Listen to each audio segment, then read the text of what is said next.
The Range Rover's tires had barely touched the faded yellow line when Officer Winters made his move.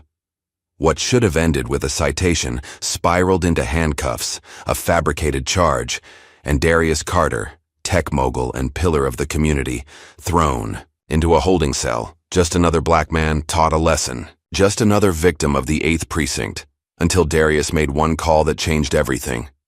As Chief Malcolm Hayes storms into the precinct to free his childhood friend, Deputy Commissioner Lane's meticulously crafted empire of corruption begins to fracture. The city's most powerful men are now locked in a lethal chess match where pawns keep turning up. Dead. They targeted the wrong man. They just don't know it yet. Just before we get back to it, I'd love to know where you're watching from today. And if you're enjoying these stories, make sure you're subscribed, because tomorrow's special episode is one you definitely don't want to miss. The morning sun cast long shadows across Main Street as Darius Carter pulled his black Range Rover into what appeared to be an open parking spot in front of Westside Coffee. It had been a good morning. The quarterly reports for his tech consulting firm showed growth despite the economic downturn, and he just closed a deal with a major healthcare provider. Darius stepped out of his vehicle, straightening his tailored navy suit. At 38, he carried himself with the quiet confidence of someone who had built something from nothing. He glanced down at the parking spot, noticing the faded yellow lines that had nearly disappeared from years of traffic and weather. For a moment, he wondered if it was actually a valid spot, but seeing other cars parked in the same pattern, he shrugged it off. Inside Westside Coffee, the rich aroma of freshly ground beans greeted him as he entered. The barista, Lisa, all ready, started preparing his usual double espresso. "Morning, Mr. Carter." "The usual?" Lisa called over the hiss of the espresso machine. "You know it, and I've told you a dozen times to call me Darius," he replied with a warm smile. As Darius chatted with Lisa, Officer Brad Winters sat in his patrol car across the street, eyeing the Range Rover with undisguised contempt. At 26, Winters was eager to make his mark in the department. 3 years on the force, and he was still stuck writing parking tickets and responding to noise complaints. "Look at that," Winters muttered to himself, watching Darius enter the coffee shop. "Fancy car, fancy suit. Bet he thinks the rules don't apply to him," he radioed in. "Dispatch, Officer Winters. I'm issuing a citation for illegal parking on Main Street." "Copy that, Winters." Winters approached the Range Rover, circling it slowly, looking for additional violations. Finding none, he began writing the parking ticket with particular attention to detail. Inside the coffee shop, Darius glanced out the window and noticed the officer circling his vehicle. "I think I'm getting a ticket," Darius said to Lisa, frowning. "For what? Everyone parks there." "Apparently not today," Darius replied, placing his cup down. "I better go see what's up." Darius pushed through the door just as Winters was placing the ticket under his windshield wiper. "Excuse me, officer," Darius called out politely. "Is there a problem with my parking?" Winters turned, a slight smirk playing at the corners of his mouth. "Good morning, sir. You're parked in a no-parking zone." Darius glanced down at the faded lines, then back at the officer. "I'm sorry, but the lines are barely visible. I thought this was a legitimate spot." "Ignorance of the law isn't an excuse," Winters replied, his tone hardening. "The signage is clearly posted at the corner." Darius looked down the block. The sign was partially obscured by a tree branch, hardly visible from where he'd parked. "Officer, I understand you're doing your job, but that sign isn't clearly visible from here, and these lines are completely faded." Darius kept his voice even, reasonable. Winters' posture stiffened. "Sir, the ticket has already been issued. You can contest it in court if you have a problem with it." As their conversation continued, a second patrol car pulled up behind Darius's Range Rover. Officer Craig Sullivan, a veteran with 20 years on the force, stepped out. At 52, Sullivan had earned a reputation within the department, one that new officers quickly learned about. "Everything all right here, Winters?" Sullivan called out, approaching the pair with measured steps. "Just issuing a parking citation, sir," Winters replied, straightening slightly at his mentor's presence. Sullivan's cold blue eyes assessed Darius, taking in the expensive suit, the luxury vehicle, and the composed demeanor. His jaw tightened almost imperceptibly, This gentleman seems to think the rules don't apply to him, Winters added, his confidence bolstered by Sullivan's presence. I never said that, Darius interjected calmly. I simply pointed out that the parking restrictions aren't clearly marked. Sullivan stepped closer, invading Darius's personal space. Sir, are you refusing to accept the citation? No, Officer Sullivan, Darius replied, reading the nameplate. I'm trying to have a reasonable conversation about the circumstances. What's your name? Sullivan demanded, his tone shifting from professional to confrontational. Darius Carter. Sullivan's eyes narrowed slightly. ID, please. Darius hesitated. Am I being detained? I don't understand why you need my identification for a parking violation. When an officer asks for ID, you provide it, Sullivan snapped. That's the law. Darius knew his rights, but he also recognized the dangerous turn this conversation had taken. Slowly, he reached for his wallet. Carefully, Winters warned, his hand moving to rest on his holster. The gesture wasn't lost on Darius, who extracted his driver's license and handed it to Sullivan with deliberate calm. Sullivan studied the license longer than necessary. You're not from around here, are you, Mr. Carter? I've lived in this city for 12 years. My business is just 3 blocks from here. What kind of business? Sullivan's tone was laced with suspicion. Technology consulting. Carter Technologies. By now, several customers from the coffee shop had gathered outside, watching the interaction, with concern. Lisa stood at the door, her phone in hand, clearly recording the scene. Sullivan handed the license back to Darius. The fine is $75. Pay it within 30 days. Thank you, officer. I'll take care of it. Darius tucked his license away, ready to end the interaction. But Winters wasn't satisfied. Wait a minute. How do we know this vehicle belongs to him? Let's run the plates. Sullivan nodded, and Winters returned to his cruiser to check the registration. Is this really necessary? It's a parking ticket, Darius asked, feeling his patience wearing thin. Just doing our due diligence, Sullivan replied with a cold smile. Winters returned, his expression taut with excitement. The vehicle is registered to Carter Technologies. But there's an issue with the registration. What issue? Darius asked, genuinely confused. I renewed it last month. System shows it's pending. Technically, you shouldn't be driving this vehicle. That's impossible. I have the confirmation email and receipt. Darius reached for his phone.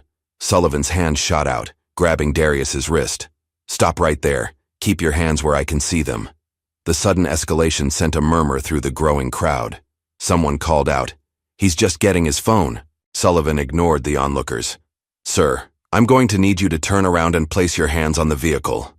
For a parking ticket and a registration question? Darius asked incredulously. This is completely unnecessary. Are you resisting? Sullivan's voice hardened dangerously. Before Darius could respond, a third police cruiser arrived.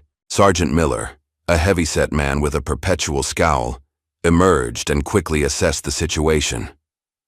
What's the problem here, officers? Miller asked, his gaze shifting between Sullivan, Winters, and Darius. Sullivan responded, possible stolen vehicle. Registration irregularities. Subject is being uncooperative. I am not being uncooperative. Darius maintained his composure. This is my vehicle. The registration is current. Miller ignored Darius, turning to Sullivan. Proceed. With that single word, Sullivan grabbed Darius's arm, spinning him around and forcing him against the Range Rover's hood. The crowd's murmurs turned to shouts of protest. This is unnecessary, Darius insisted, his face pressed against the warm metal of his car. I've done nothing wrong. Stop resisting, Winters shouted, though Darius was clearly compliant. I'm not resisting, Darius replied, the indignity of the situation washing over him. Sullivan roughly pulled Darius's arms behind his back, cuffing him with unnecessary force. Darius Carter, you're under arrest for driving an unregistered vehicle and resisting arrest, Sullivan announced loudly, playing to the crowd. As they led him to the patrol car, Darius maintained his dignity. He looked at the crowd, many with phones raised recording the incident. Please send those videos to Carter Technologies, he called out calmly. My team will need them. Lisa stepped forward. I've got it all, Darius. I'm calling Trevor from the legal department right now. Sullivan shoved Darius into the back of the patrol car harder than necessary. As the door slammed shut, Darius caught a glimpse of the officers sharing satisfied looks. This wasn't about a parking spot or registration. This was something else entirely. The fluorescent lights of the 8th precinct buzzed overhead as Officer Sullivan yanked Darius from the back of the patrol car. The ride had been deliberately rough, Sullivan hitting every pothole, taking corners sharply, a petty display of power that Darius had endured in silence. Let's go, big shot, Sullivan growled, marching Darius through the rear entrance of the station. Inside, the precinct hummed with activity, phones ringing, officers at desks filing reports, the occasional shout across the room. A few officers glanced up as Sullivan paraded Darius through, their expressions ranging from indifference to thinly veiled disdain. At the booking desk, a heavy-set officer with thinning gray hair barely looked up from his computer. What have we got? Unregistered vehicle resisting arrest, Sullivan replied, pushing Darius forward. I did not resist arrest, Darius stated firmly. And my vehicle is properly registered. This is harassment. The booking officer finally looked up, his bored expression unchanged. Save it for the judge, pal. Darius was photographed, fingerprinted, and stripped of his belongings, wallet, watch, wedding ring, phone, and belt, each item cataloged with mechanical efficiency. Throughout the process, he maintained his composure, reciting his name and date of birth when asked, refusing to give them the satisfaction of seeing him rattled. Processing cell 3, the booking officer finally said, nodding toward a door at the far end of the room. Sullivan gripped Darius's arm, steering him roughly down the corridor. They passed several holding cells, most empty at this hour, before reaching cell 3. Inside, a single occupant sat hunched on a bench, head in hands. Home sweet home, Sullivan sneered, removing the handcuffs with a deliberate twist that sent pain shooting through Darius's shoulders. Enjoy your stay. The cell door clanged shut, the sound reverberating through the concrete room. Darius rubbed his wrists, assessing the reddened skin where the cuffs had dug in. He turned to face his cellmate, a black man in his early 30s, dressed in jeans and a faded t-shirt. What are you in for? The man asked, eyeing Darius's expensive suit with curiosity. Parking ticket, Darius replied dryly. The man let out a humorless laugh. Must have been some parking ticket. It was. Apparently parking while black is still a crime in this city. Darius extended his hand. Darius Carter, Reggie Washington. They shook hands. So, what really happened? Darius sat on the bench opposite Reggie, loosening his tie. Parked in front of a coffee shop where the lines were faded, officer took issue with it, then with me questioning the ticket, then suddenly my registration was suspicious. Next thing I know, I'm in cuffs. Reggie nodded knowingly. Sullivan and Winters? Darius looked up, surprised. How'd you know? Been there, done that. Reggie leaned back against the wall. They got a whole operation going. What do you mean? They target specific people, professionals, people with something to lose. They're not just racist, they're strategic. Strategic how? Before Reggie could answer, footsteps approached the cell. Lieutenant James Mason, a tall man with salt and pepper hair and cold eyes, stood outside, flanked by Winters and a young officer Darius hadn't seen before. Carter, Mason called out, his voice carrying authority earned through years of command. You've caused quite a stir this morning. Darius stood, approaching the bars. I'd like to know what I'm being charged with, Lieutenant. And I'd like to make my phone call. Mason's mouth twitched in what might have been amusement. All in good time, Mr. Carter. All in good time. The law says... I know what the law says, Mason cut him off sharply. You'll get your call. But first we need to process your paperwork. He turned to the young officer. Johnson, handle the intake forms. Officer Johnson, a fresh-faced man who couldn't have been more than 25, nodded stiffly. Yes, sir, as... Mason walked away. Winters lingered, a smug smile playing on his lips. Comfortable, Carter. I hear the accommodations aren't quite up to your standards. Darius didn't take the bait. I'd like to make my phone call, Officer Winters. Like the lieutenant said, all in good time. Winters' smile widened. Maybe after lunch, or dinner. Who knows? Paperwork can be so unpredictable. After Winters departed, Officer Johnson approached the cell, clipboard in hand. Unlike the others, his demeanor was professional, almost apologetic. I need to ask you some questions for the intake form, Mr. Carter. Darius provided the requested information: address, employment, emergency contact. Throughout the exchange, Johnson avoided eye contact, his discomfort evident in the way he shifted his weight from foot to foot. When he finished, Johnson hesitated, glancing down the empty corridor. Your phone call. I'll try to expedite it. Before Darius could reply, Johnson hurried away. That one's new, Reggie observed once Johnson was out of earshot. Still has a conscience. What's your story? Darius asked, turning his attention back to his cellmate. Reggie sighed. Similar to yours. I own a barbershop on West Side. 3 locations now. Was driving my new Audi when Sullivan pulled me over. Said my taillight was out. It wasn't. Next thing, they're searching my car.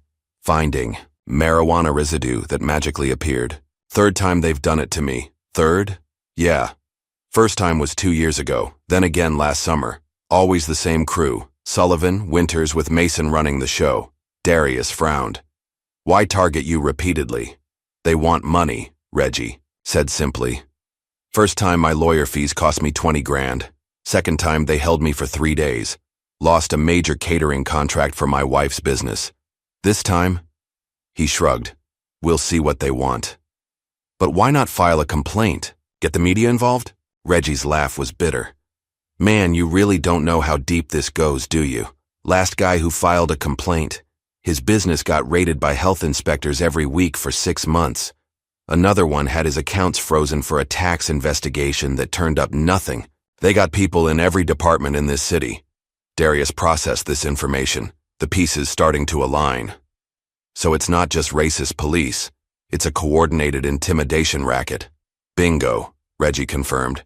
They target successful black business owners. Make our lives hell until we pay up or move away. They call it community improvement. The conversation was interrupted by the return of Sullivan and Winters. They stood outside the cell, observing their captives with undisguised satisfaction. Having a nice chat? Sullivan asked mockingly. Just comparing notes, Darius replied coolly. Seems like you've established quite a pattern here. Sullivan's expression hardened. Careful, Carter.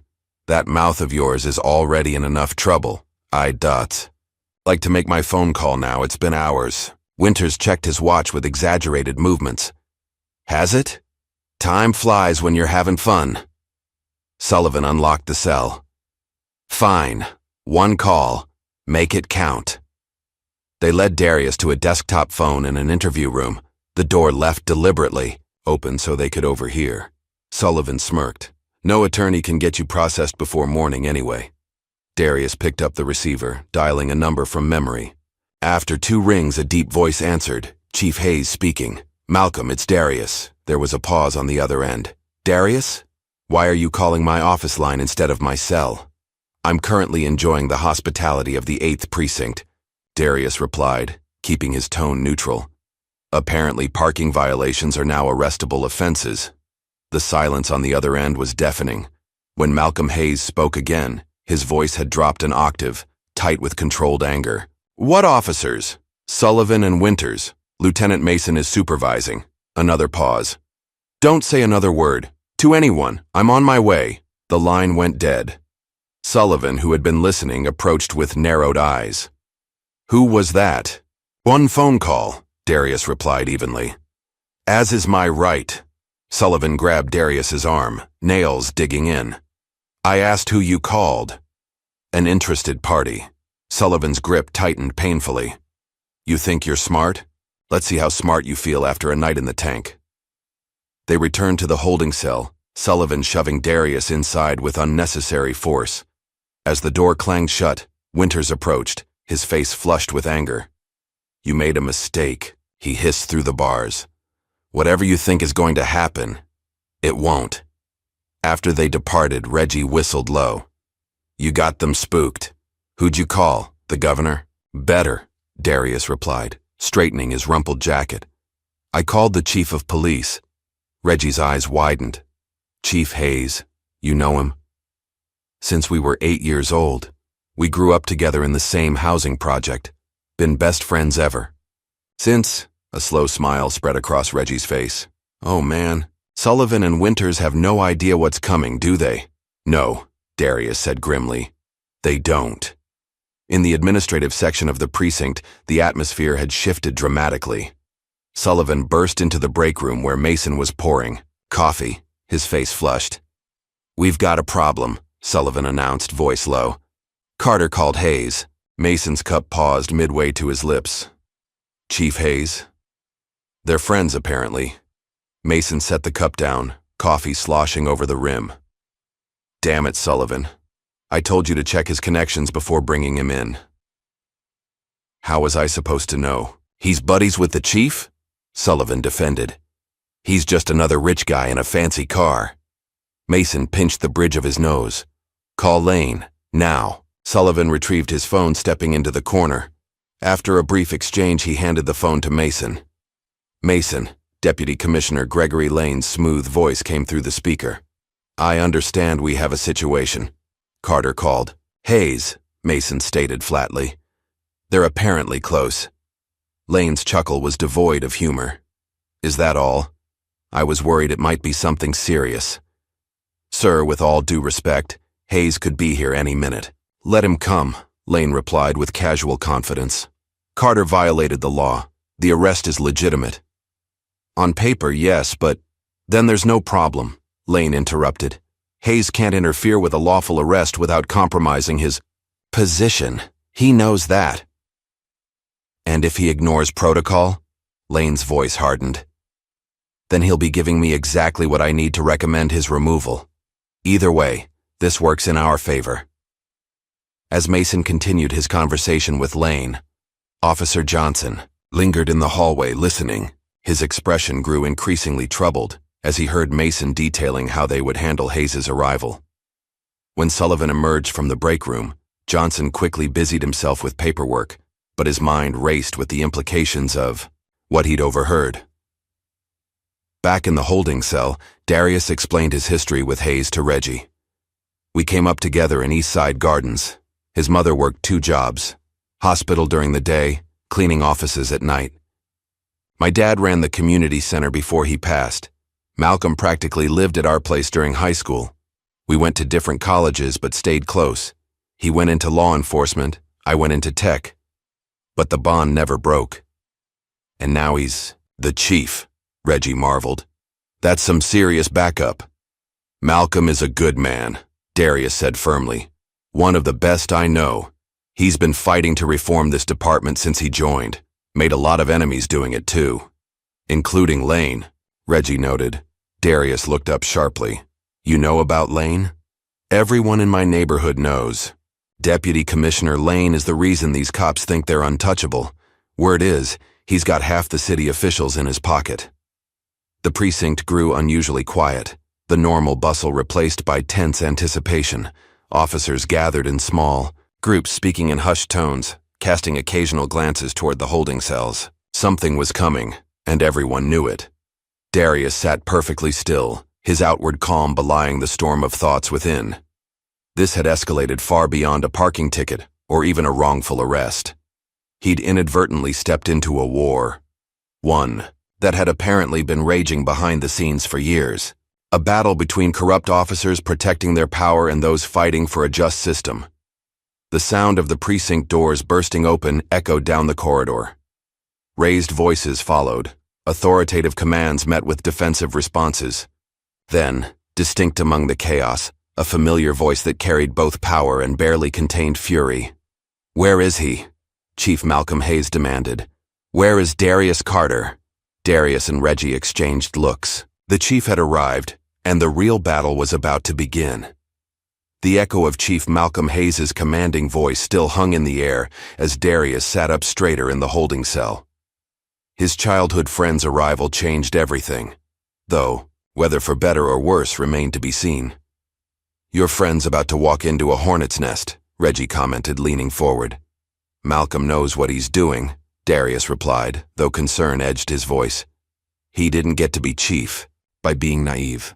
They fell silent, straining to hear the confrontation unfolding beyond their view. Through the concrete walls they caught fragments, Hayes demanding explanations, Mason's defensive responses, voices rising and falling in tense exchange. In the precinct's main area, Chief Hayes stood with military posture, his dark suit impeccable, his presence filling the room. At 40, Hayes had the bearing of a man accustomed to authority, his eyes sharp and assessing beneath a close-cropped hairline. The silver badge on his belt gleamed under fluorescent lighting, a symbol of the power he wielded, and the responsibility that came with it. "Lieutenant Mason," Hayes's voice cut through the sudden silence of the precinct. "I'm still waiting for an explanation. Why is Darius Carter in a holding cell over a parking citation?" Mason stepped forward, his expression carefully neutral. "Chief, with all due respect, Mr. Carter was arrested for driving an unregistered vehicle and resisting arrest. The initial contact was regarding improper parking, but the situation escalated." "Escalated how?" Hayes asked, his tone dangerously calm. "He became confrontational when asked for identification," Sullivan interjected, joining Mason. "We followed protocol." Hayes's gaze shifted to Sullivan, taking in the veteran officer's defensive stance. "Your body cam footage will confirm that, I assume?" A flicker of unease crossed Sullivan's face. "My camera malfunctioned during the encounter. And yours, Officer Winters?" Winters straightened. "Same issue, sir. Technical malfunction." Hayes's expression hardened. What a remarkable coincidence. 2 camera failures during the same arrest. The precinct had gone utterly still, every officer watching the confrontation with wary eyes. This wasn't just about one arrest. It was a power struggle playing out in real time, with careers and reputations hanging in the balance. "I want to see Carter, now," Hayes demanded. Mason hesitated. "Sir, he's still being processed." "Now, Lieutenant." The command left no room for argument. Mason nodded stiffly and motioned to an officer. "Bring Carter from holding." As they waited, Hayes surveyed the room. Most officers avoided his gaze, suddenly busy with paperwork or hushed conversations. Only Officer Johnson met his eyes directly, a silent message passing between them. The holding cell door opened, and Darius emerged, escorted by a uniformed officer. Despite hours in custody, he maintained his dignity, back straight, expression composed. When he spotted Hayes, relief briefly softened his features. "Are you all right?" Hayes asked, stepping forward. "I've had better days," Darius replied with grim humor. Hayes turned to Mason. "Release him, immediately." "Chief," Mason began, "protocol dictates—" "I'm familiar with protocol, Lieutenant," Hayes cut in. "I'm also familiar with harassment and racial profiling. Release him now, or explain to Internal Affairs why you refused a direct order." The tension in the room thickened. Mason and Sullivan exchanged glances, a silent calculation passing between them. Before Mason could respond, the precinct doors opened again. Deputy Commissioner Gregory Lane strode in, his presence commanding immediate attention. Tall and impeccably dressed in a tailored charcoal suit, Lane projected authority and confidence. At 55, his silver hair and patrician features gave him the air of a distinguished statesman rather than a cop. "Chief Hayes," Lane called out, his voice smooth and controlled. "I thought I might find you here." Hayes turned, his expression revealing nothing. "Commissioner, I wasn't aware this situation required your attention. When the chief of police personally intervenes in a routine arrest, it becomes my concern." Lane's smile didn't reach his eyes. "Perhaps we should discuss this in private." "There's nothing to discuss. Mr. Carter is being released." Lane stepped closer, lowering his voice. "Malcolm, think carefully about what you're doing. This department operates on procedure and chain of command. You're undermining both. What I'm undermining is a clear case of police misconduct, Hayes replied, matching Lane's hushed tone. We both know what's happening here. Do we? Lane's smile tightened. What I see is a chief allowing personal relationships to cloud his judgment. Their eyes locked in silent challenge. Everyone in the room sensed the invisible lines being drawn, the battle shifting from Darius's arrest to something much larger. Darius, Hayes called, breaking eye contact with Lane. You're free to go. We'll discuss the details of this incident later. Lane's expression darkened. Chief Hayes, you're overstepping. No, Commissioner. I'm doing my job. Hayes turned to Mason. Process Mr. Carter's release, now. Mason hesitated, caught between the two highest-ranking officials in the department. After a tense moment, he nodded to an officer. Process him out. Lane's composure slipped for just a second, anger flashing across his features before the mask of professional detachment returned. This isn't over, Malcolm. No, Hayes agreed quietly. It isn't. As Darius was led away to retrieve his belongings, Hayes and Lane continued their standoff in the center of the precinct, neither willing to concede ground. The watching officers sensed the seismic shift occurring. Whatever happened next would reshape the department's power structure. In the property room, Officer Johnson handed Darius his personal effects. Sir, he whispered, glancing over his shoulder. Be careful, they won't let this go. Darius studied the young officer. Why are you helping me? Johnson's eyes darted nervously toward the door. Because I became a cop to protect people, not to harass them. What happened today? It's not right. Then do something about it, Darius urged, keeping his voice low. The chief needs allies he can trust. Johnson nodded once before slipping away, leaving Darius to wonder if he'd found an unexpected ally, or merely a momentary conscience in a corrupt system. Back in the holding area, Reggie remained in the cell, watching Darius's release with a mixture of admiration and resignation. As Darius passed, he called out, Don't forget about the rest of us, man. Darius paused. I won't. That's a promise. Outside, Hayes led Darius to his unmarked department vehicle, checking his friend for visible injuries. Did they hurt you? Nothing physical, Darius assured him. But Malcolm, what I saw in there, what I heard from another detainee, this goes beyond one bad arrest. Hayes's jaw tightened. I know. Get in. We'll talk somewhere secure. As they drove away from the precinct, neither man noticed the unmarked car that pulled out behind them, maintaining a careful distance. 20 minutes later, they sat in Hayes's office at police headquarters, the door locked, blinds drawn. Hayes poured 2 fingers of bourbon from a desk drawer, sliding one glass toward Darius. Tell me everything, Hayes said, leaning forward. Darius recounted the entire incident, the parking ticket, the escalation, the arrest, but more importantly, what he'd learned from Reggie. It's a pattern, Malcolm. They're targeting successful black business owners. Harassment, false charges, intimidation. Darius's voice hardened. It's a coordinated effort. Hayes nodded grimly.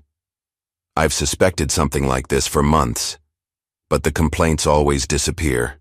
Witnesses recant. Evidence vanishes. He took a long sip of bourbon. Lane's tentacles reach into every department in this city. Reggie said they cause problems until people pay up or leave town. Called it community improvement. Gentrification by intimidation. Hayes muttered. Classic Lane. He's been pushing for urban renewal in traditionally black neighborhoods for years. On the surface, it's about economic development. In reality, it's about pushing us out, Darius finished. But why? What does Lane get from this? Hayes set down his glass. Money, power, political capital. The real estate developers backing these projects make millions when neighborhoods turn around. Lane gets kickbacks, investments in his family businesses, campaign donations for his political allies. The officers doing his dirty work get promotions, overtime, special assignments, and no one stops them? People have tried. Hayes's expression darkened. The last assistant DA who looked into Lane's operations was found with child pornography on his computer. Career destroyed, case dropped. The internal affairs sergeant who started investigating Sullivan and his crew? His wife's business was hit with health code violations until it went bankrupt. His daughter lost her college scholarship. He transferred to traffic division within months. Darius absorbed this, the implications sinking in. So me getting arrested wasn't random. I doubt it. Your company's been in the news lately. That hospital contract, the expansion plans. You're exactly the kind of successful black entrepreneur they target. Hayes leaned back, studying his friend. But they made a mistake going after you. Because I know you? Because we know each other, Hayes corrected, and because neither of us backs down from a fight. Darius swirled the amber liquid in his glass. What happens now? Now, Hayes said, determination hardening his voice. We fight back. But you need to understand, Darius, these people are dangerous.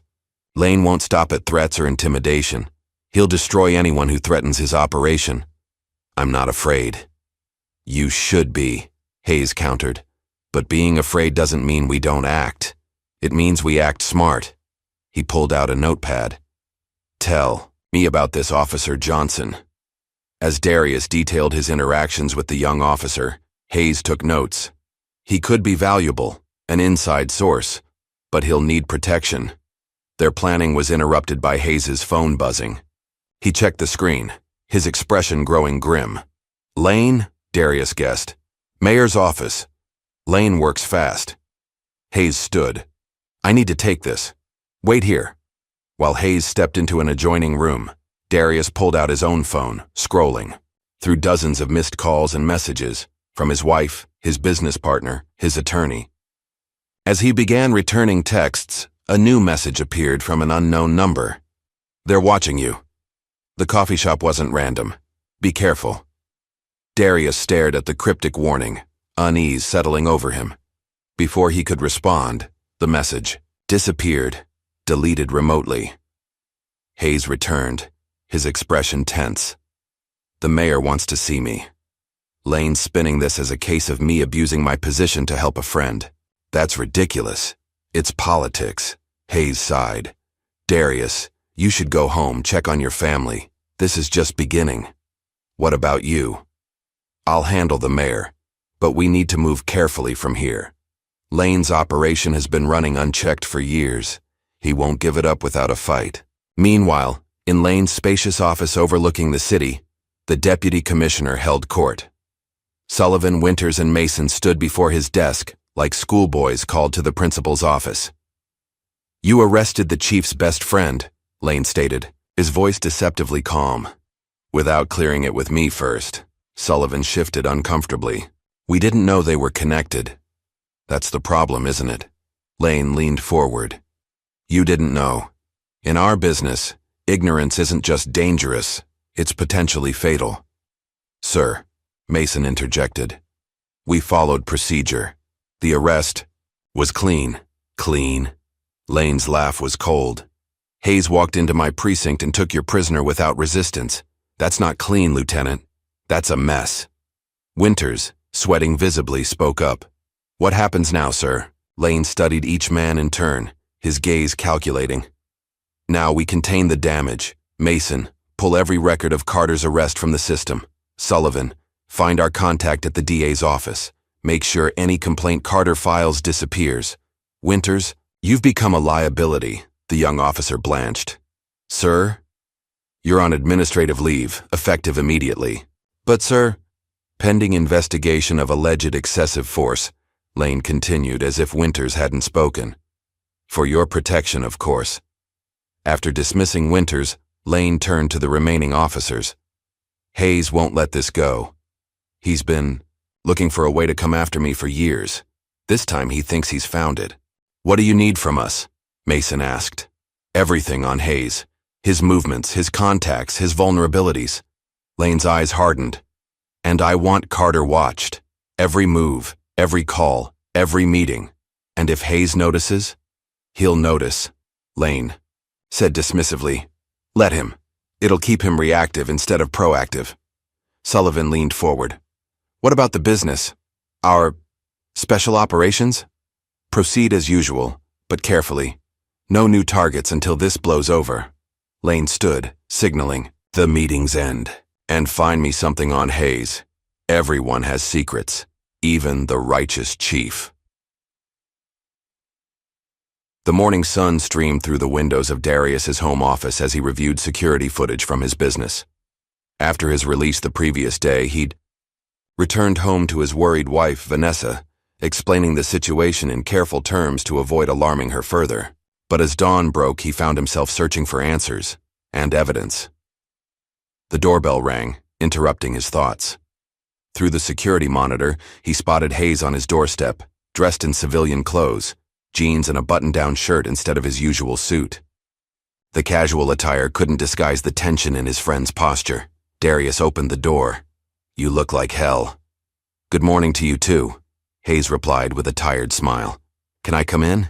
In the kitchen, Vanessa poured coffee for them before, discreetly leaving the two men alone. How'd it go with the mayor? Darius asked once they were seated. Hayes grimaced.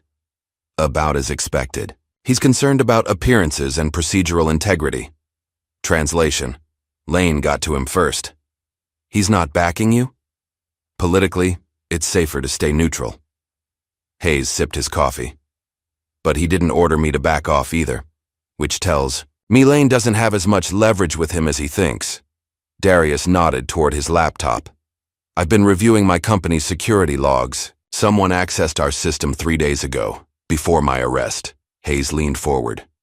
You were targeted. Looks that way. They were searching financial records, client lists, property holdings. Darius's expression hardened. This wasn't random, Malcolm. They were gathering intelligence. The conversation halted as Darius's phone rang, his attorney, Trevor Washington. Trevor, what's up? Darius listened intently, his expression darkening. When? Are you sure? No, don't do anything yet, I'll handle it. He ended the call, turning to Hayes with grim determination. That was my lawyer. The charges against me weren't dropped, they've been escalated. Now they're claiming they found cocaine residue in my vehicle. Hayes set down his cup with deliberate care. They're manufacturing evidence. Trevor says there's a warrant for my arrest being processed right now. Lane's moving faster than I anticipated. Hayes stood. We need to go to the precinct immediately. To do what? To confront this head-on, before they send officers to arrest you here in front of your family. Vanessa entered, having overheard the conversation. Darius, what's happening? They're trying to frame me, Darius explained, embracing his wife. Malcolm and I are going to handle it. I'm coming with you, she insisted. No, both men said simultaneously. Hayes continued gently. Vanessa, I need you to call this number. He wrote down a contact. It's a trusted colleague at the DA's office. Tell her what's happening. She can slow down the warrant process. Reluctantly, Vanessa agreed. As Darius and Hayes prepared to leave, she gripped her husband's arm. Be careful, both of you. The drive to the 8th precinct was tense, both men strategizing their approach. Lane's trying to force my hand, Hayes said as they pulled into the parking lot. This bogus charge is designed to create a public confrontation. Then let's give him one, Darius replied, but on our terms. They entered the precinct, Hayes now in full chief regalia, uniform, badge, the physical embodiment of his authority. The front desk officer's eyes widened at their appearance. Chief Hayes, she stammered. We weren't expecting you. Lieutenant Mason, Hayes demanded. Where is he?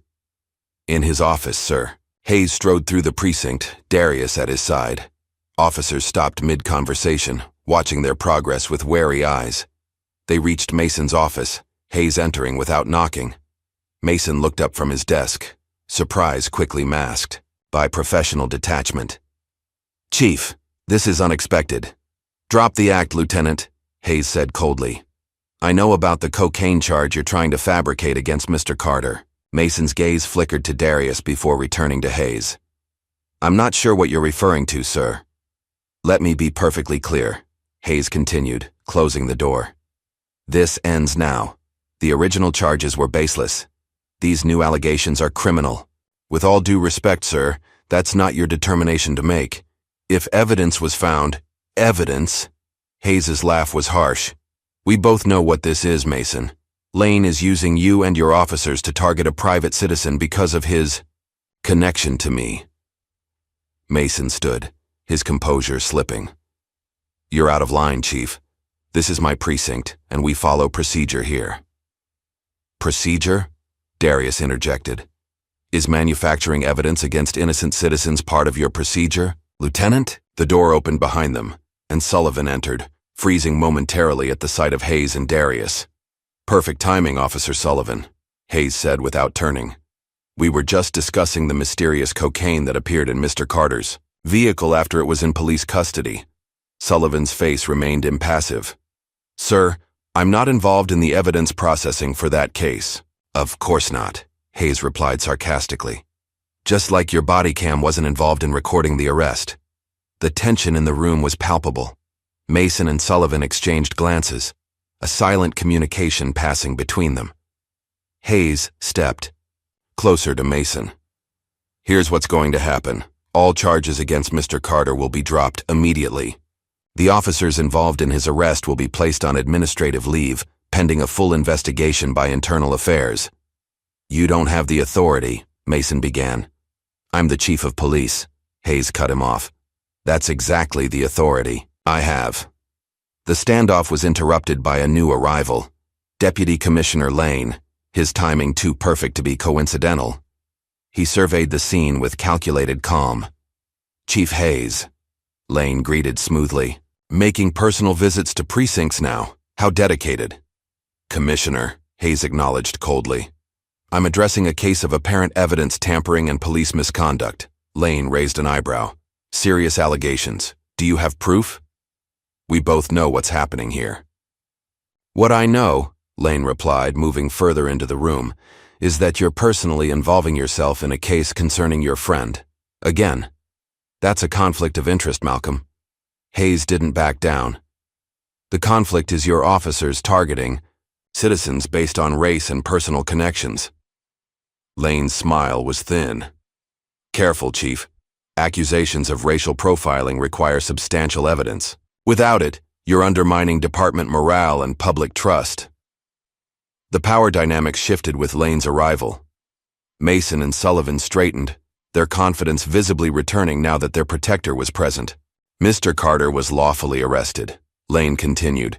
If additional evidence was discovered during processing of his vehicle, that's standard procedure. Evidence that mysteriously appeared after the vehicle was in police custody? Darius challenged.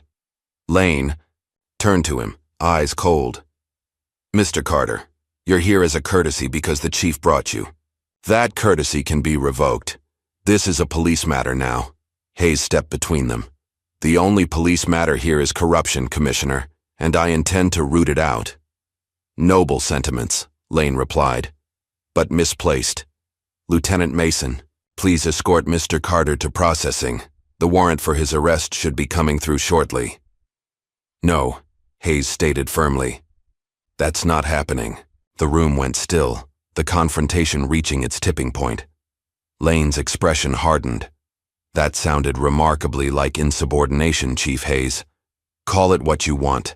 Mr. Carter is leaving with me. Now. Mason moved toward Darius, but Hayes blocked his path. For a tense moment, it seemed the situation might turn physical. Lane broke the silence. This is disappointing, Malcolm. I expected better judgment from you.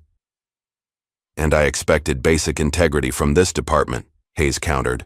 We're both disappointed. Just then, Hayes's phone buzzed. He checked the message, a slight smile forming. It seems the district attorney has concerns about the warrant request for Mr. Carter. She's put a hold on it pending review of the evidence chain. Lane's composure slipped momentarily, anger flashing in his eyes. That's temporary. Perhaps, Hayes agreed. But it gives us time to examine how cocaine appeared in a vehicle that was clean during the initial search. I'm sure the body cam footage will be enlightening. Oh wait, those cameras malfunctioned, didn't they? This isn't over, Lane stated, his voice low and dangerous. On that we agree, Hayes replied. He turned to Darius. Let's go. As they left Mason's office, Hayes nodded to several officers in the bullpen, silent signals to allies in a divided department. Darius noted which officers returned the gesture, mentally cataloging potential friends and foes. They were almost at the exit when Officer Johnson approached, subtly pressing a folded paper into Darius's hand while pretending to stumble. "Sorry, sir," he mumbled before hurrying away. Outside in the parking lot, Darius unfolded the note. "Storage room B, locker 42. Password, Hayes 1984. He showed it to Hayes. "What's in locker 42? Darius asked. "I don't know," Hayes admitted. "But we need to find out. Johnson's risking his career, maybe more." After retrieving the contents of locker 42, a flash drive with incriminating body cam footage, they went to inspect the vandalism at Darius's office. Computer screens were smashed, furniture overturned, and spray painted across the main wall were the words, "Know your place." Darius surveyed the destruction, his expression hardening into resolve. "This was meant to scare me." "Is it working?" Hayes asked quietly. "No," Darius replied after a moment. "It's making me angry." Hayes held up the flash drive they'd retrieved.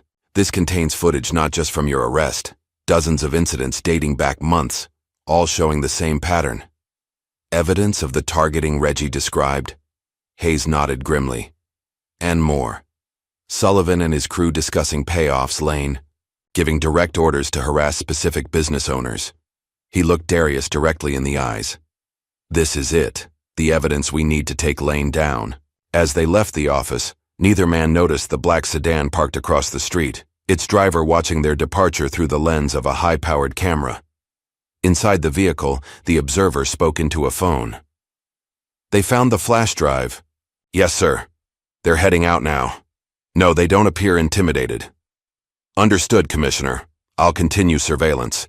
Deputy Commissioner Lane hung up, turning to face Mason and Sullivan in his office. "The warning didn't work. Carter's still in the game." "What's our next move?" Mason asked. Lane's expression was cold and calculating. "Escalation. If Carter won't back down willingly, we'll have to make the cost unbearable." He turned to Sullivan. "It's time for Phase 2. "The family?" Sullivan asked, his tone revealing his discomfort for the first time. "Not yet," Lane replied, "but everything else is fair game. His reputation, his business, his freedom."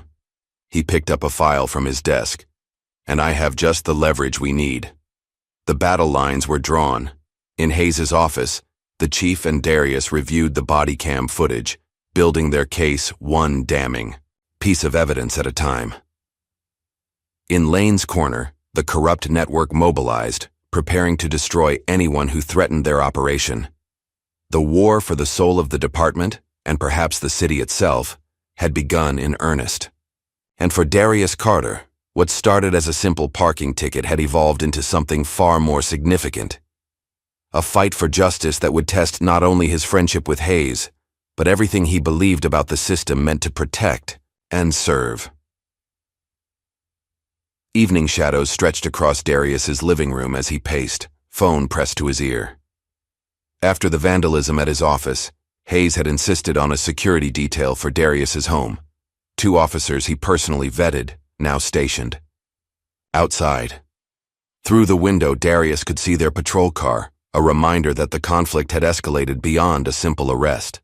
"Everything's secure at the secondary office," Trevor, his attorney, assured him. "We've implemented the security measures you requested, and I've got our IT team scanning for breaches hourly." "And the hospital contract?" Darius asked, concern evident in his voice. Some nervous whispers, but nothing concrete.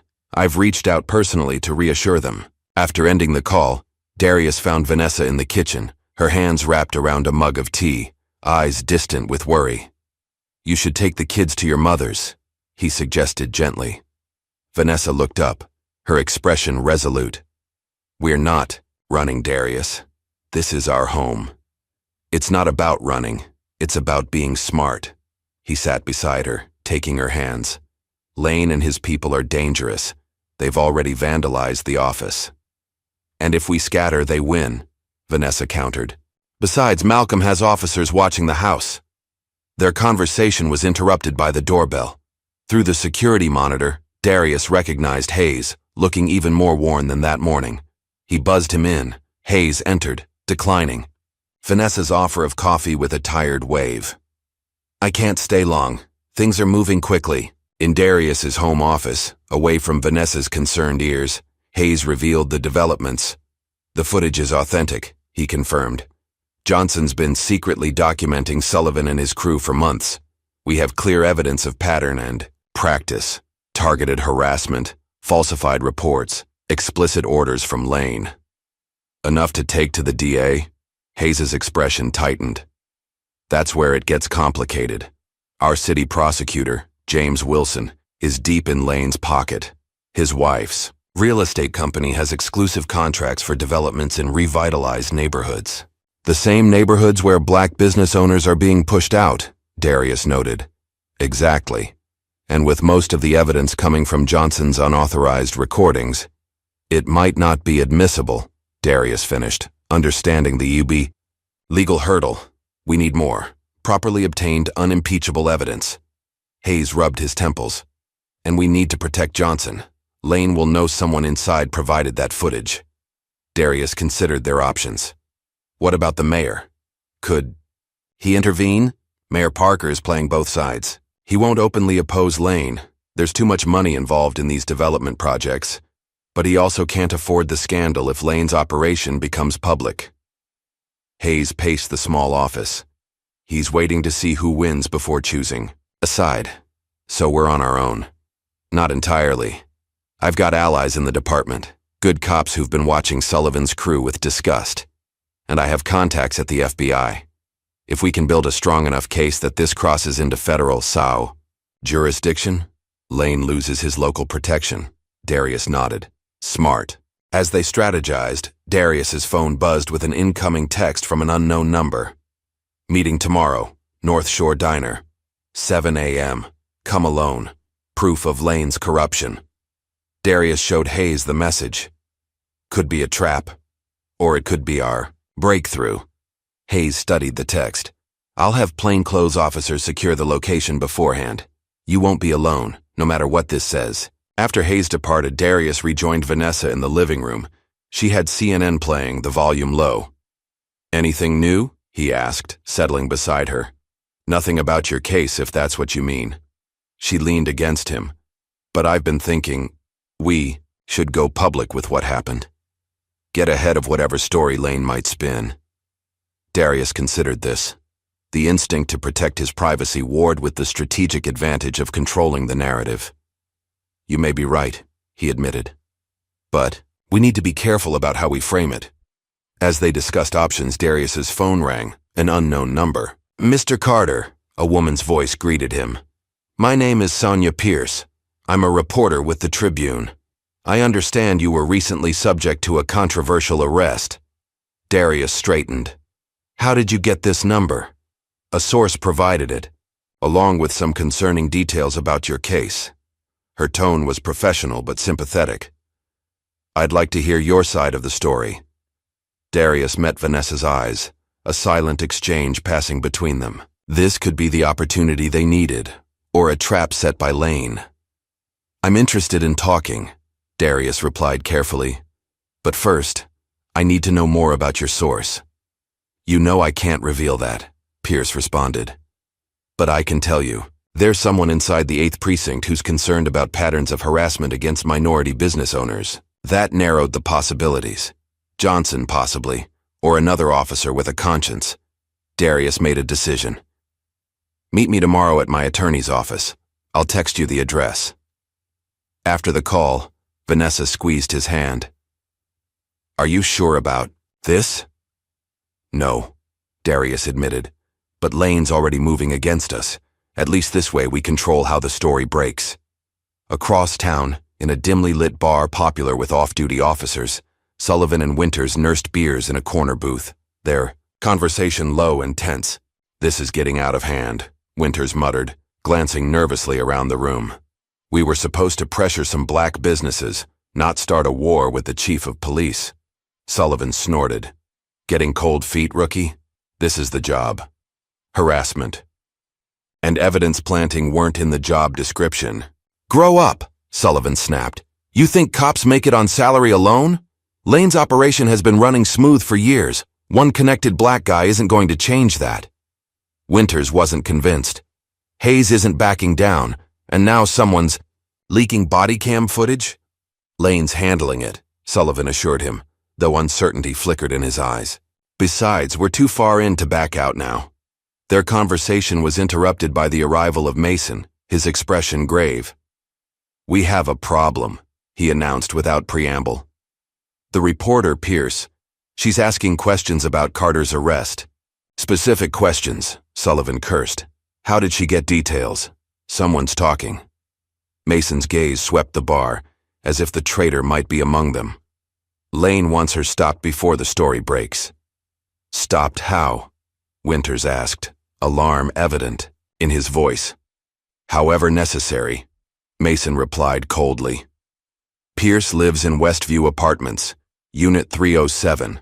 Lane wants you two to pay her a visit tonight. Make it clear that pursuing this story would be unhealthy. Sullivan nodded, but Winters tailed. Intimidating a reporter? That's crossing a line, Lieutenant. Mason fixed Winters with a hard stare. The line was crossed the moment you joined Sullivan's unit. You're either with us or against us. There's no middle ground here. After Mason departed, Winters drained his beer, conflict evident on his face. I didn't sign up for this. Yes, you did, Sullivan countered. The moment you took that envelope of cash after your first special assignment. We all did. Meanwhile, at police headquarters, Hayes worked late into the night, reviewing personnel, files looking for officers he could trust for the operation at North Shore Diner. His concentration was broken by a knock at his door. Come in, he called, quickly minimizing the files on his screen. Officer Tanya Rodriguez entered, closing the door behind her. As Internal Affairs' youngest detective, she had a reputation for incorruptibility that had made her few friends but earned Hayes's respect. You wanted to see me, Chief? Have a seat, Rodriguez. Hayes gestured to the chair across from his desk. What I'm about to tell you doesn't leave this room. Rodriguez nodded, her expression serious. Understood. Hayes outlined the situation. Darius's arrest, the evidence of systemic harassment, Lane's corruption network. Rodriguez listened without interruption, her face betraying nothing. I need someone in IA I can trust, Hayes concluded. Someone who can investigate Sullivan and his crew without tipping off Lane. That won't be easy, Rodriguez admitted. Lane has people everywhere, including my department. I know. That's why I'm asking you directly. Your record speaks for itself. Rodriguez considered this. If what you're saying is true, this goes beyond police misconduct. This is organized crime with badges. Exactly. And I need proof that will stand up in court. I'll need resources, authorization to conduct surveillance. You'll have whatever you need, Hayes assured her. But it has to be completely off the books for now. Lane can't know we're investigating. Rodriguez studied Hayes, weighing her options. This could end both our careers if it goes sideways. It could end more than our careers if Lane realizes what we're doing, Hayes countered grimly. But doing nothing isn't an option anymore. After a moment's consideration, Rodriguez nodded. I'm in. But we do this by the book. No shortcuts, no compromising evidence. If we're going after Lane, it has to be airtight. Agreed. Hayes handed her a secure phone. Use this to contact me. It's encrypted, untraceable. As Rodriguez left, Hayes turned back to his computer, accessing a hidden folder of files, records. He'd been compiling on Lane for months. Surveillance photos, financial discrepancies, reported incidents that disappeared from official records, pieces of a puzzle that was finally taking shape. His phone buzzed with a text from Darius. Reporter from Tribune reached out, meeting her tomorrow. Hayes replied quickly, be careful. Lane may have eyes on the media too.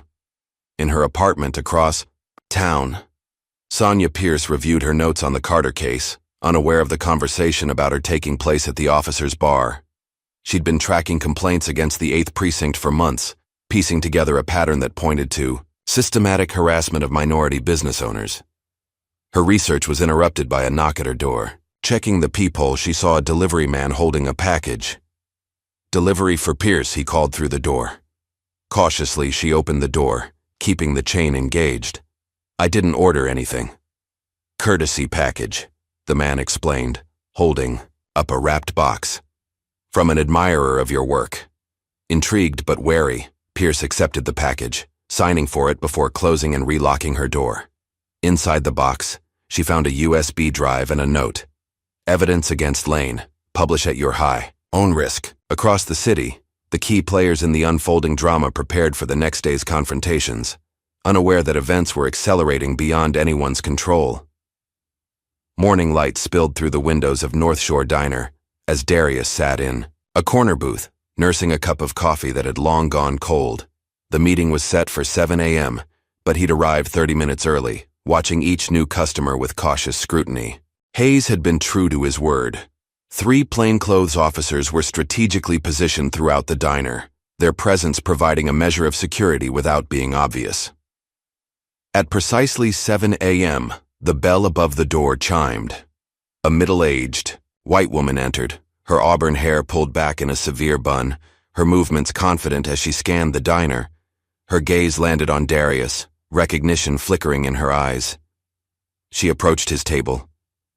"Mr. Carter." Darius nodded cautiously. "And you are?" "Linda Bennett." She slid into the booth opposite him. "I worked as Deputy Commissioner Lane's administrative assistant for 8 years, until yesterday when I resigned." "You're taking a risk meeting me," Darius observed. Bennett's smile was tight. "I've been taking risks for months, copying files, recording conversations.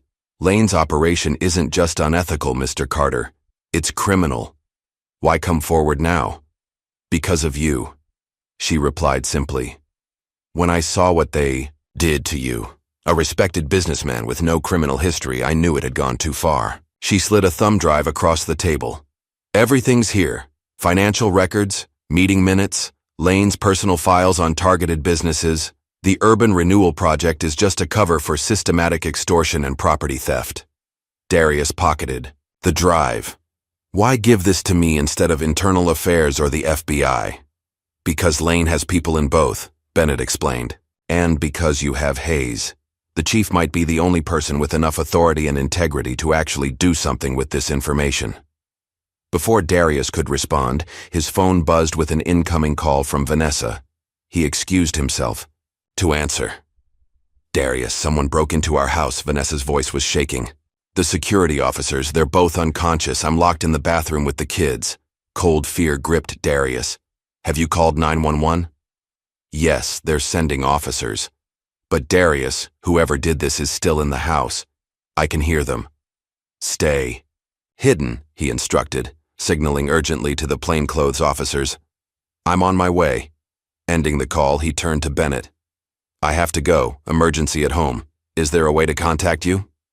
She handed him a burner phone.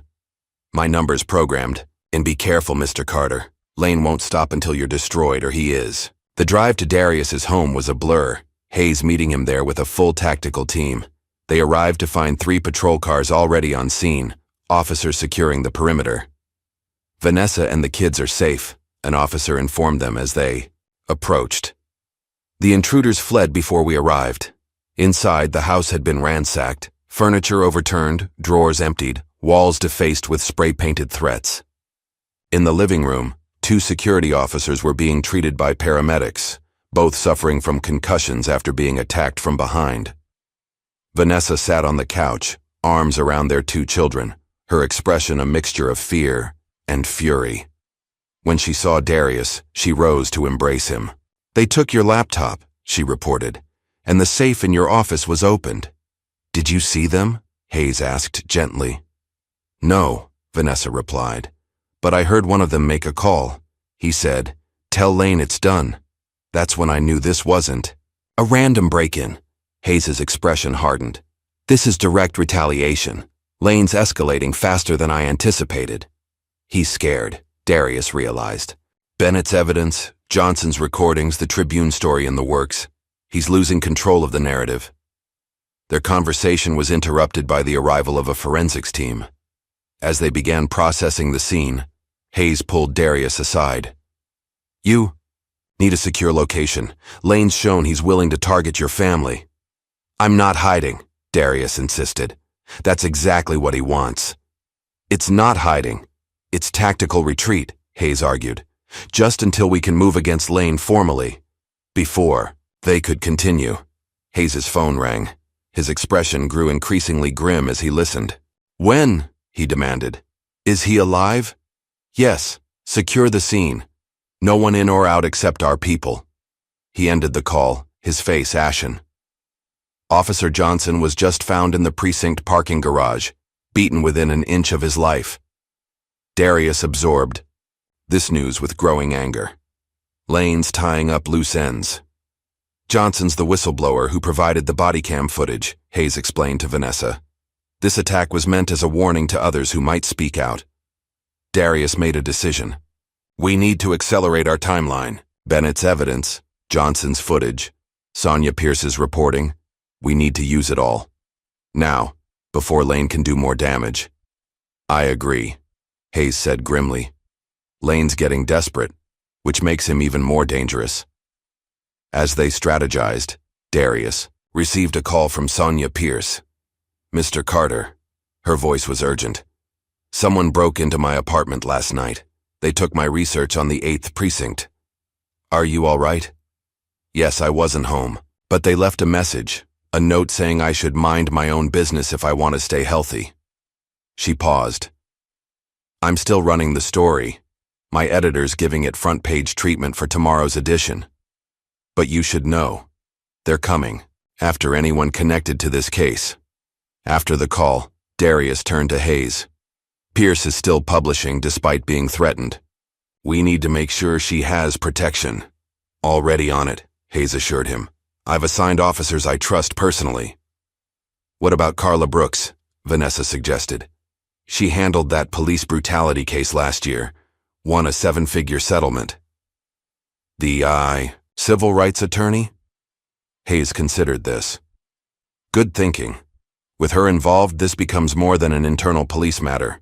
It's a public civil rights case. Darius made the call. Carla Brooks listened intently before responding with characteristic directness. I've been tracking patterns at the 8th precinct for years, she revealed. Your case could be the key to breaking it open. I'll meet you at my office in 2 hours. As preparations accelerated, Lane was holding an emergency meeting with his inner circle, Mason, Sullivan, and several others whose careers and freedom now hinged on silencing Darius and Hayes. The reporter has evidence, Lane informed them, his usual composure cracking. And Carter met with Linda this morning. Bennett? Mason looked shocked. Your assistant? She's involved in this? Apparently she's been collecting information for months, Lane confirmed bitterly. Recordings, documents, financial records. Sullivan leaned forward. Johnson's out of commission. Bennett and the reporter are next. No, Lane countermanded. No more direct attacks. It's drawing too much attention. We need something more definitive. What did you have in mind? Mason asked. Lane's expression was cold. Carter's the linchpin. Without him, Hayes lacks a victim for his crusade. The evidence becomes circumstantial. He turned to Sullivan. I want him discredited. Completely. How? The drug charges were a start, but we need more. Financial impropriety, professional misconduct, personal scandal, whatever it takes. Lane's voice hardened. By the time we're done, no one will believe a word Carter says. Sullivan nodded. Consider it done. Meanwhile, at Carla Brooks's downtown office, Darius, Hayes, and Vanessa presented their evidence. Bennett's files, Johnson's recordings, Pierce's research. Brooks reviewed it with practiced efficiency, her expression growing increasingly determined. This is extraordinary, she declared finally. Not just harassment or isolated misconduct, this is a criminal enterprise operating within the police department. Can we stop them? Vanessa asked. With this evidence? Brooks nodded confidently. We can do more than stop them. We can destroy them. She turned to Hayes.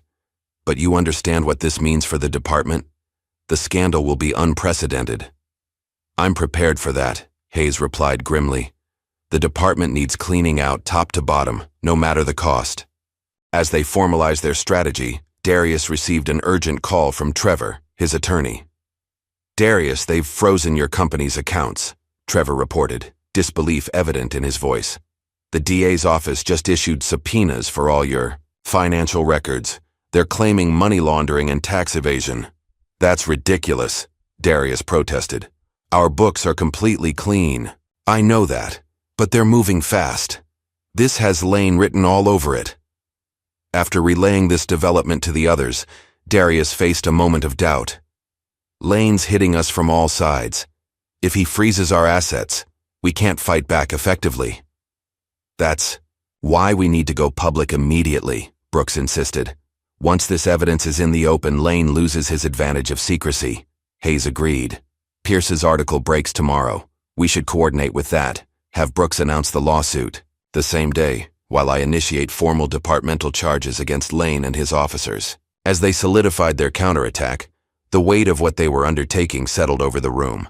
They were challenging not just corrupt officers, but an entrenched system that had operated with impunity for years. Lane won't go down without a fight, Hayes warned. He'll use every resource at his disposal to destroy us. Let him try, Darius replied, his resolve hardening.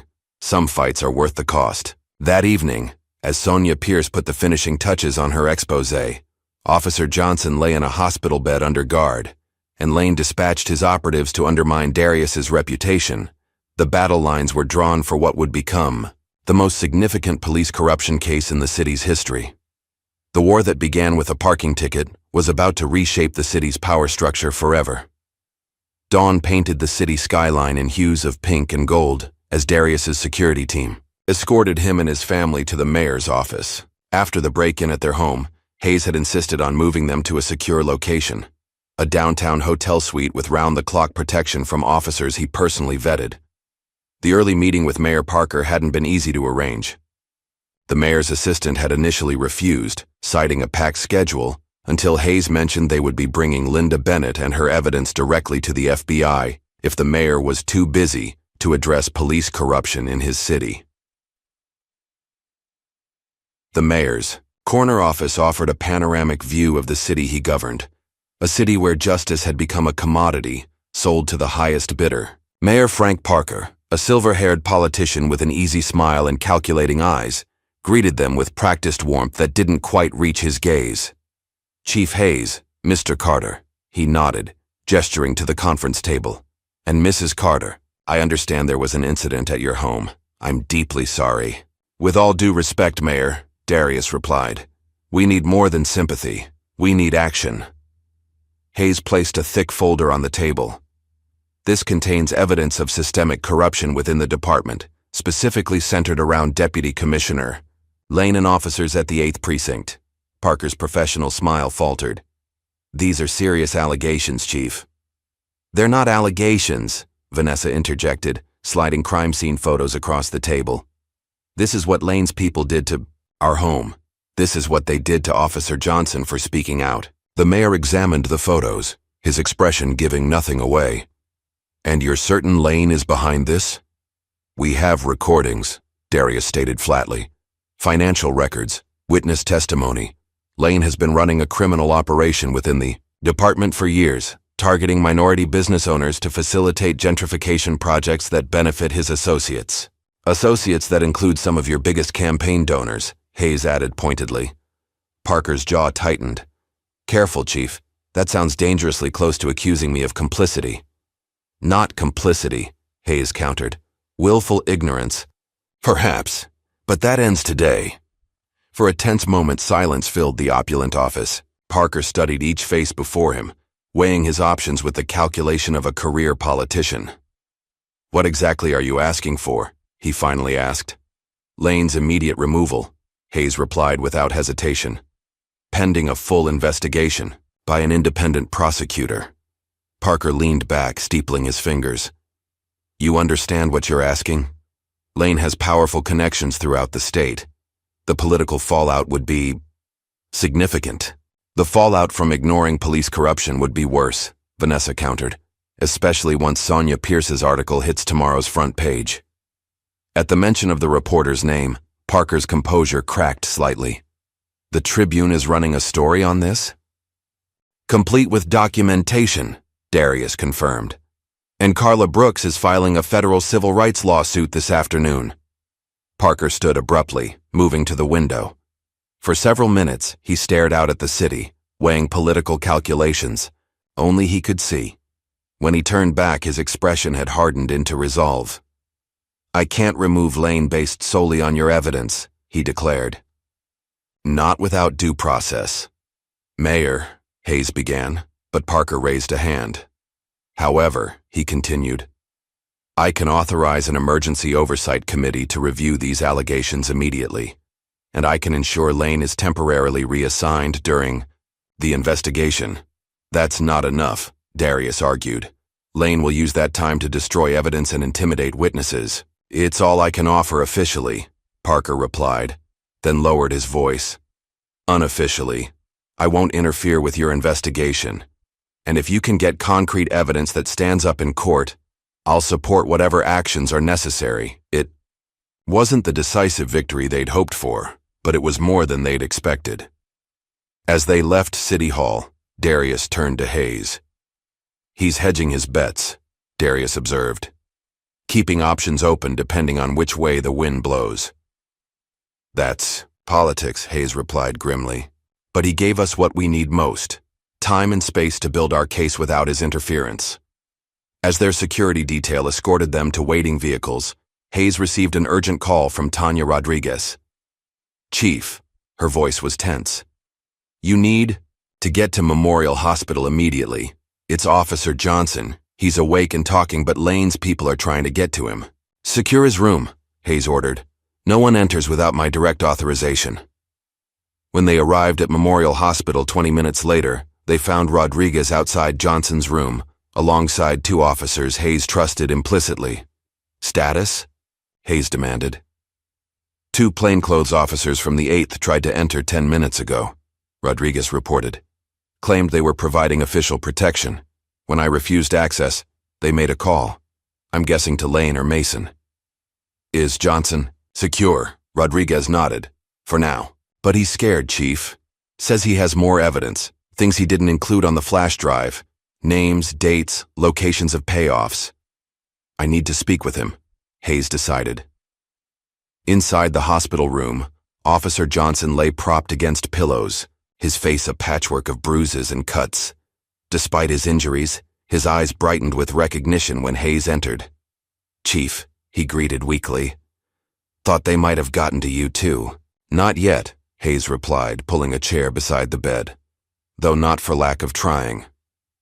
Over the next 30 minutes, Johnson provided critical new information, details that connected Lane directly to the harassment operation, names of state-level politicians involved in the real estate developments, and the location of additional evidence he'd hidden. "There's a hard drive," Johnson explained, voice barely above a whisper. "Hidden in my apartment, under the floorboard beneath my bed. Everything's there, the complete record." "I'll send Rodriguez to secure it immediately," Hayes promised. Johnson gripped Hayes' wrist with surprising strength. "Be careful, Chief. Lane has someone in your inner circle. I don't know who, but there's a reason he's always one step ahead." This revelation sent a chill through Hayes. The idea that someone close to him was feeding information to Lane explained much about the deputy commissioner's uncanny ability to anticipate their moves. As Hayes left Johnson's room, he found Darius in intense conversation with Carla Brooks, who had arrived minutes earlier.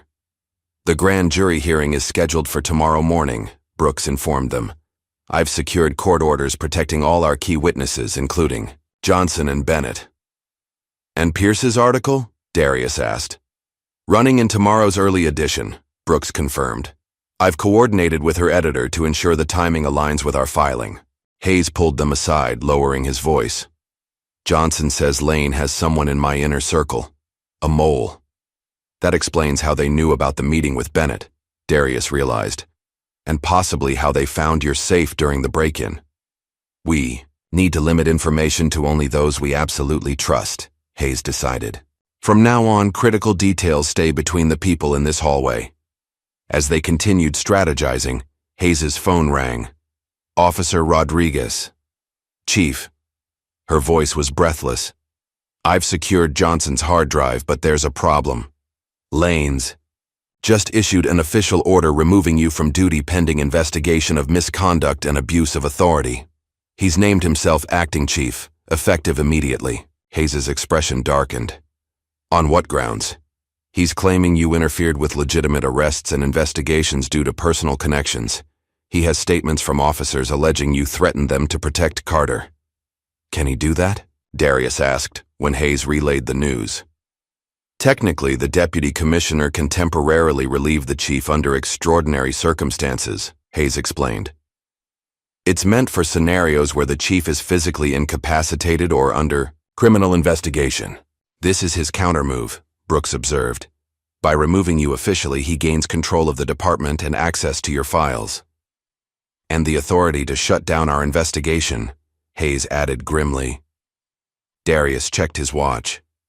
The grand jury convenes in 18 hours. We need to hold Lane off until then. I know someone who can help, Hayes decided. An old friend at the Department of Justice. If we can get federal involvement, Lane's authority is superseded. While Hayes made his call, Darius received an urgent message from Trevor. Officer Winters had been found dead in his apartment, an apparent suicide. Suicide? Darius questioned skeptically. Or silencing a potential witness? Either way, it's convenient for Lane, Hayes noted after concluding his call. Winters was the most vulnerable of his crew. Young, possibly remorseful. If he'd decided to cooperate, another loose end tied up, Brooks concluded grimly. Lane's cleaning house. As evening approached, the hospital corridor became a makeshift command center. Rodriguez arrived with Johnson's hard drive. Trevor brought legal documents, and Sonia Pierce joined them briefly to coordinate final details for her exposé. We've collected statements from 12 victims of the 8th Precinct's targeting, Pierce reported. Plus financial records showing suspicious property acquisitions following business closures in target neighborhoods. Combined with Johnson's evidence and Bennett's documents, it's overwhelming, Brooks confirmed. Lane may have political connections, but this is too big to bury. Their planning was interrupted when Hayes received word that Sullivan was on the move, headed to the state capitol to meet with political allies. He's running, Hayes realized. Lane must have told his inner circle to disappear until the storm passes. Or he's delivering evidence to someone with the power to shut down our investigation, Darius suggested. Either possibility was concerning. Hayes dispatched trusted officers to track Sullivan while maintaining their focus on the immediate threat, Lane's attempt to seize control of the department. As night fell, Lane made his next move. Darius received a call from Vanessa, who had returned to the hotel with their children under guard. There are officers here, she reported, her voice steady despite the tension. They have a warrant for your arrest, tax evasion and fraud. They're demanding I tell them where you are. Lane's trying to neutralize me before the grand jury, Darius realized, his heart racing. Are you and the kids safe? Yes, our security team is holding them in the lobby. But Darius, they're saying they have financial records showing you laundered money through the business. Fabricated evidence, Hayes assured them after Darius ended the call. But effective. If they arrest you now, Lane could potentially keep you from testifying tomorrow. I need to go underground, Darius decided. Just until the hearing. Hayes nodded grimly. I know a place they won't look, but we'll need to move now. As they prepared to leave the hospital through a service entrance, Brooks pulled Darius aside. Whatever happens tonight, she said firmly, be at the courthouse by 8 a.m. Without your testimony, this case loses its human center. I'll be there, Darius promised, no matter what. Across town, in his luxurious office, Lane orchestrated what he believed would be the final destruction of Hayes and Carter. With Sullivan headed to state officials with carefully crafted evidence of Hayes's misconduct, Mason coordinating the search for Darius, and political allies mobilized to discredit tomorrow's newspaper revelations, he felt confident in his position. Sir, his new assistant interrupted. State Senator Wilson is on line 1. Lane smiled as he picked up the phone. Senator, thank you for returning my call. I'm afraid we have a situation that requires your particular influence. The chess match continued through the night, each side moving pieces into position for what would be the decisive confrontation in the morning. The grand jury hearing that was meant to expose Lane's corruption had become a race against time, and a test of whether justice could prevail against a system designed to protect its own. The courthouse steps gleamed in the morning sunlight as Carla Brooks paced anxiously, checking her watch for the third time in 5 minutes. The grand jury was scheduled to convene in 30 minutes, but there was still no sign of Darius. Any word? She asked Trevor, who was equally concerned. Nothing. Since last night, he replied grimly. Hayes was taking him to a secure location, but they should have arrived by now. Inside the courthouse, prosecutors huddled in urgent conversation. The lead attorney, a veteran prosecutor named James Reynolds, approached Brooks with visible tension. We have a problem, he announced without preamble. Our key witness, Officer Johnson, hasn't arrived. His protection detail can't locate him. Lane, Brooks concluded immediately. He's neutralizing our witnesses. Without Johnson or Carter, this case is severely compromised, Reynolds acknowledged. Brooks made a swift decision. Move forward with Linda Bennett's testimony. She has enough documentation to establish the pattern. I'll keep trying to locate Darius. As they entered the courtroom, Brooks noticed several of Lane's allies in the gallery, including Mason and 2 state representatives known to be in his pocket. Lane himself was conspicuously absent, but his presence was felt in the confident smirks of his supporters. The proceedings began with the prosecutor outlining the case: systematic corruption within the police department, targeting of minority businesses, abuse of power at the highest levels. Bennett was called as the first witness, her testimony compelling as she detailed years of Lane's machinations. But without Johnson's first-hand account of police misconduct or Darius's personal experience, the human element that would sway the grand jury was missing. Brooks could see skepticism in some jurors' faces as the defense attempted to paint Bennett as a disgruntled employee with a vendetta. Halfway through Bennett's testimony, the courtroom doors opened. Every head turned as Darius entered, accompanied not by Hayes but by Officer Rodriguez. His appearance was haggard. Clearly he hadn't slept, but his expression was resolute. Brooks immediately called for a brief recess, pulling Darius and Rodriguez into a conference room. What happened? She demanded.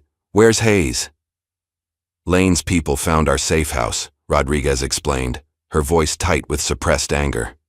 Someone must have followed us or tracked Hayes's phone. They came in shooting. Hayes? Brooks asked, dreading the answer. He's alive, Darius assured her quickly. But he took a bullet pushing me out the back. He's in surgery now. And Johnson? Rodriguez shook her head grimly. Missing. His protection detail was found unconscious in his hospital room. Johnson was gone. Brooks absorbed this with growing determination. Lane's getting desperate. These aren't the actions of someone confident in their position. What's our play? Darius asked. You testify, Brooks decided. Everything. The arrest, the harassment, the break-in. Make the jury see the human cost of Lane's corruption. When proceedings resumed, Brooks called Darius to the stand. His testimony was powerful in its simplicity. The story of a successful businessman targeted because of his race and connections, subjected to false arrests, fabricated evidence, and violent intimidation. Mr. Carter, Brooks asked, why do you believe you were targeted by officers from the 8th Precinct?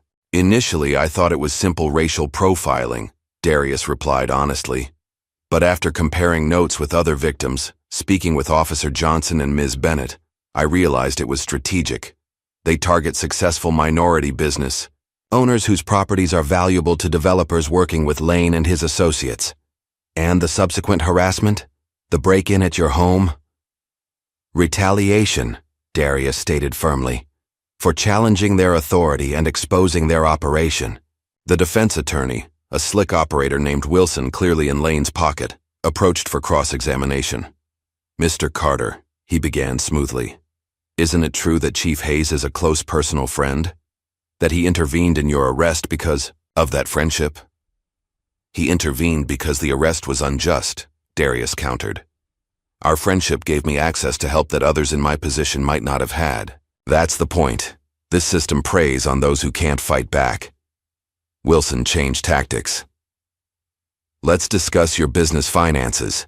Isn't it true that your company is currently under investigation for tax irregularities?" "An investigation initiated by Lane after I began cooperating with Chief Hayes," Darius replied calmly. "Based on fabricated evidence, just like the cocaine they claimed to find in my car after it was in police custody." The questioning continued, Wilson trying various angles to discredit Darius's testimony, but with each attempt, Darius's responses grew more confident, more compelling. The jury was engaged, clearly moved by his account. As the cross-examination neared its end, the courtroom doors burst open again. All heads turned to see Officer Johnson being wheeled in on a hospital gurney, accompanied by federal agents. Despite his injuries, he was conscious, his determined expression matching Darius's own. "Your Honor," the lead federal agent announced, "we have additional evidence and testimony critical to these proceedings." The judge, after a brief conference with both legal teams, allowed Johnson to testify from his gurney. His account of the corruption within the 8th Precinct, delivered in a voice weak but unwavering, corroborated everything Darius and Bennett had described. Deputy Commissioner Lane personally ordered the harassment of specific business owners, Johnson testified. He directed officers to plant evidence, falsify reports, and intimidate witnesses. "And the attack on you?" the prosecutor asked. "Officer Sullivan and 2 others assaulted me in the parking garage after learning I had provided evidence to Chief Hayes," Johnson confirmed. "They said Lane wanted to send a message to anyone thinking of talking." As Johnson's testimony concluded, Brooks introduced the hard drive Rodriguez had recovered from his apartment, containing videos, audio recordings, and documentation that left no doubt about Lane's culpability. The defense attorneys huddled in urgent conference, clearly recognizing their position was crumbling. One slipped out of the courtroom, presumably to contact Lane.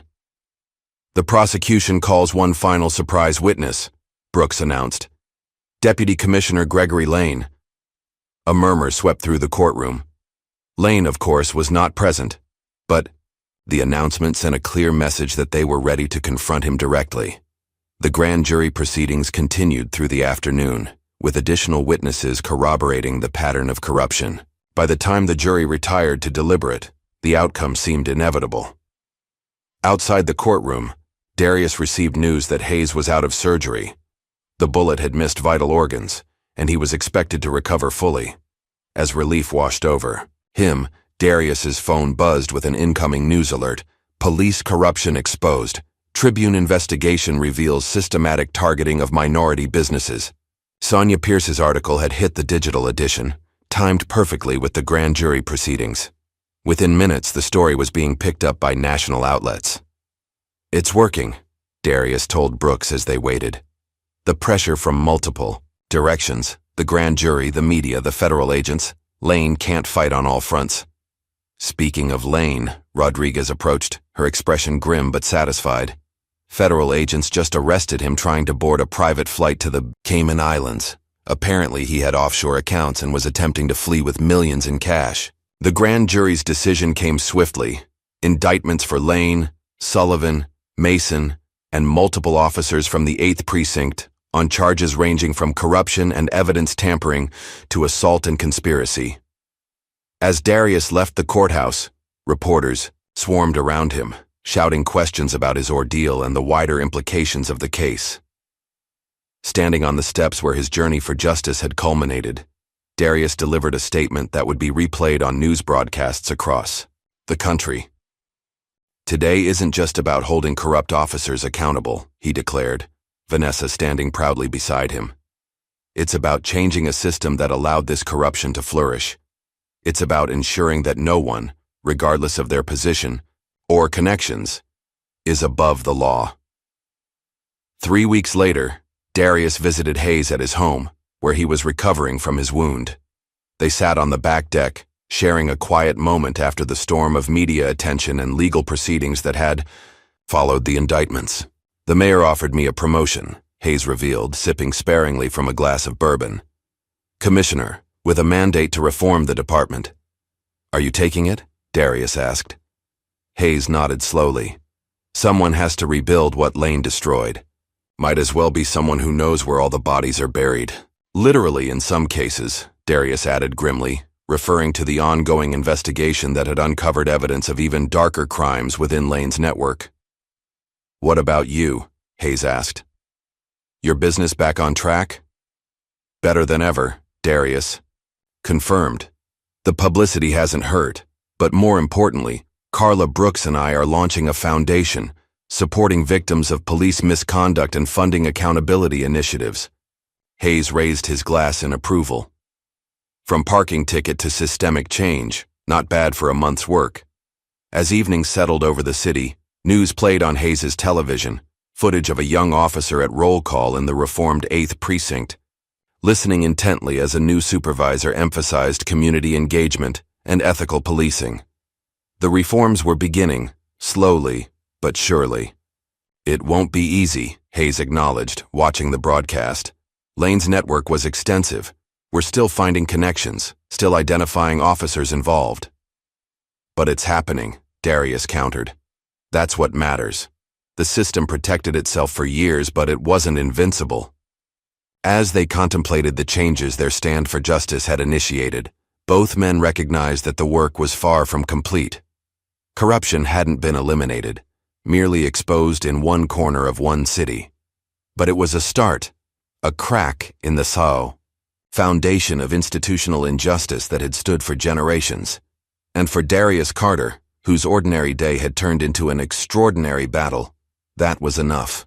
The parking ticket that had nearly destroyed his life had ultimately led to something much more significant, a chance to reshape the very system that had targeted him, and to ensure that others would not face the same injustice.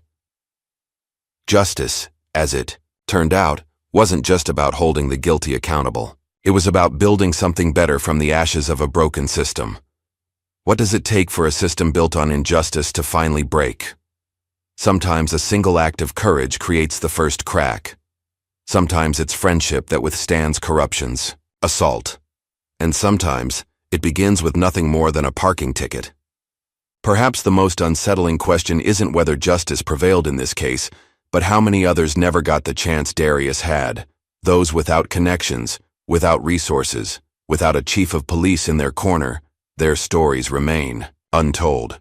Their justice remains denied. If this story resonated with you, take a moment to like and subscribe for more narratives that challenge our understanding of justice in America. Share it with someone who needs to hear it, because sometimes the most important stories are the ones that make us question the systems we take for granted and inspire us to demand better.